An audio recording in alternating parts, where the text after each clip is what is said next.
Hello everyone, আমি রিমা। আমার একটা নতুন ভিডিওতে তোমাদের অনেক অনেক ভালোবাসা। আশা করছি তোমরা সকলেই খুব ভালো আছো, আর আমরাও কিন্তু বেশ ভালোই আছি।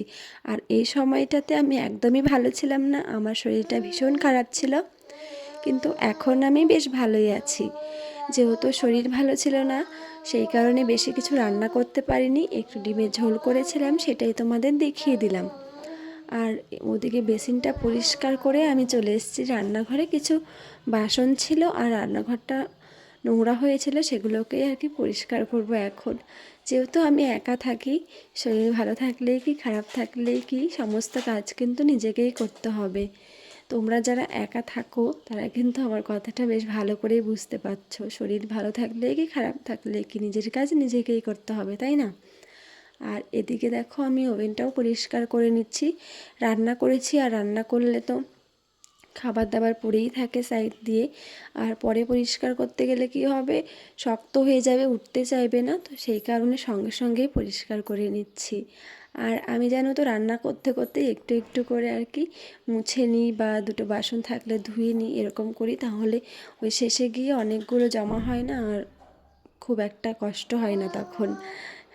আর এতগুলো কাজ করে শরীরটা ভীষণ খারাপ লাগছিল, একটু জানলার ধারে গিয়ে আর কি দাঁড়িয়েছিলাম। আর এইদিকে কয়েকটা কাপড় ছিল আমার আর মেয়ের, সেগুলোকেও ধুয়েছি, তোমাদের আর দেখালাম না। আমি চলে গেছিলাম একদম বাথরুমে স্নান করতে, ভেবেছিলাম স্নান করব না, তো শরীরটা ভীষণ খারাপ করছিল। পরে ভাবলাম যে না, স্নানটা করেই নিই, তাহলে হয়তো শরীরটা ভালো লাগবে। আর এত তাড়াতাড়ি করে স্নান করেছি যে আমি মুখটাও ধুইনি, বাইরে এসে আর কি মুখ ধুচ্ছি, দেখো। আর ঘরে এসে দেখি মেয়ে খেলা করছে, মেয়ের সঙ্গেই আর কি কথা বলছিলাম। আর জ্বর আসলে জানো তো মাথা ব্যথা করে, আর চুলে চিরুনি করতে ইচ্ছা করে না, কিন্তু এত বড় বড় চুল চিরুনি না করলে একদম পাখির বাসা হয়ে থাকবে, সেই কারণেই আর কি আঁচড়ে নিচ্ছি আর চুলগুলোকে।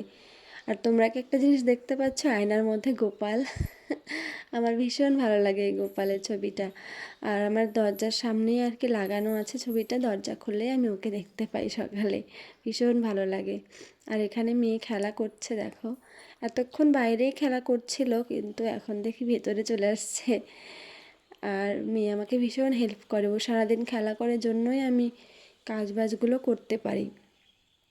আর শরীর ভালো থাকলে না সব কাজ করতে ইচ্ছা করে, যত কাজই থাক না কেন, আর শরীর ভালো না থাকলে কিছুই করতে ইচ্ছা করে না।